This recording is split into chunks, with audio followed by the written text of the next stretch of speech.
many marketers, I think, working in larger organizations easily get distracted or bogged down for the right reasons, aligning to global direction and all of that. But, do you have any tips for people, I guess, really bringing a bit more of that startup culture where you can move fast, where you free up the space to see ideas? Do you have any advice for marketers on really cracking that nut? Yeah, I've got a lot. Where should I start? So one, I think not hiring too fast. I'm a Mm-hmm. big believer in smaller teams. My marketing team is 8 people at me&u. And I've always found that the bigger your team, the more communication touch points you need to have, the more complex everything will be. So people should be fully invested and energized early on. They can handle more than you think. So keep things lean while you can.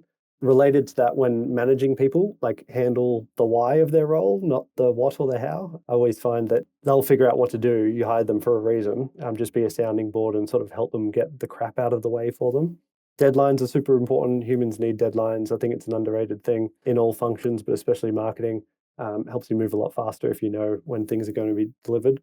Having the right tools in place. HubSpot, for example, like we built our whole MarTech stack around HubSpot. Make sure everyone knows exactly what they're responsible, but also why each tool is used. I think that's a big one. Positioning and messaging, I think, are the most underrated things for marketing at, I want to say every company. It sounds quite dramatic, but every company that I've been involved in any capacity, whether it was full-time or just meeting a founder or whatever, it doesn't matter what you do on a performance marketing front or how much money you spend or what channels you use if you're not talking about your company in the right way. And it goes back to what you just said about acquisition getting harder and more expensive and cut through being harder. So many people don't know how to talk about their companies, and you can go into a company and just completely change the trajectory of it if you just change the positioning. So I think it's one thing that gets often overlooked, and obviously a lot of founders started a business for a reason but can't fully articulate what that reason is. So marketers should feel confident that they one should own the positioning, which is going to help influence the company strategy. But yeah, don't jump to performance marketing if you haven't nailed your messaging first.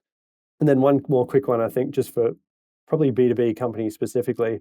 I think it's easy to assume that B2B is less emotional sell because you're convincing someone to spend someone else's money, and it might not be as impulsive as B2C, but it's still filled with emotion. Like you're still selling to someone constantly trying to improve themselves to their peers. Like there's someone that wants something that makes their job slightly easier, but not to the point that it could replace them. Like it's a very emotional decision. So there's an enormous amount of trust required. And the best sales and marketing I've seen is constantly aware of that. It needs to build trust from the very top of the funnel.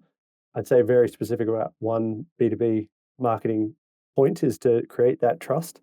Content is everything. Stop talking about yourself. Only talk about what your audience actually wants to consume. No one ever made a B2B purchasing decision without trust. And it's marketing's job to change human behavior, which starts with building trust. That's my biggest one, I would say.